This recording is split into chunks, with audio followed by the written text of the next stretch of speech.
মৰিগাঁও বহা বৰজাৰীত মোৰ দেশ মোৰ মাটি শীৰ্ষক অনুষ্ঠান আয়োজন।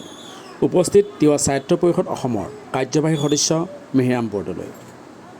আজি শুক্ৰবাৰে দিনৰ প্ৰায় 12 বজাত মৰিগাঁও বহা বৰজাৰীত ভাৰতীয় জনতা পাৰ্টীৰ ৰাজ্যিক সমিতিৰ নিৰ্দেশ মৰ্মে মোৰ দেশ মোৰ মাটি শীৰ্ষক অনুষ্ঠানভাগী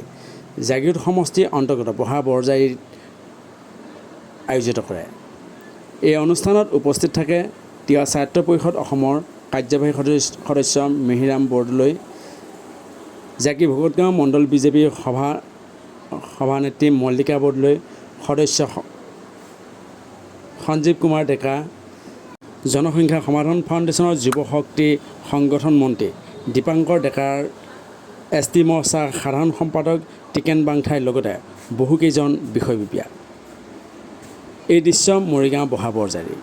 চাওঁ আহক বহা বৰজাৰীত ভাৰতীয় জনতা পাৰ্টীৰ ৰাজ্যিক সমিতিৰ নিৰ্দেশমৰ্মে আয়োজিত কৰা মোৰ দেশ মোৰ মাটি শীৰ্ষক অনুষ্ঠানত উপস্থিত থাকি তিৱা সাহিত্য পৰিষদ অসমৰ কাৰ্যবাহী সদস্য মিহিৰাম বৰদলৈ কি কয় শুনোৱা হওক।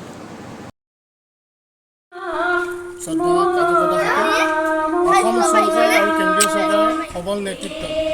ভাৰতীয় জনতা পাৰ্টীৰ কাৰ্যকৰ্তাসকলে মণ্ডলৰ বিষয়ববীয়াসকলে আজি প্ৰথম এছিয়াৰ ভিতৰতে শ্ৰেষ্ঠ গণেশ মন্দিৰৰ পৰা ভূমিদানৰ কাৰ্যসূচী যি মোৰ দেশ মোৰ মাটি যি কাৰ্যসূচী, সেই কাৰ্যসূচী আমাৰ বীৰ বীৰাংগনাসকলৰ দিল্লীত যি ভূমি তাৰমানে তেওঁলোকে মূৰ্তি স্থাপন কৰিব বিচাৰিছে, সেই মূৰ্তি স্থাপনৰ কাৰণে বহা বৰজাৰীতে নহয় জাগি ভকতগাঁও অসমৰ বিভিন্ন বুথ স্তৰৰ যি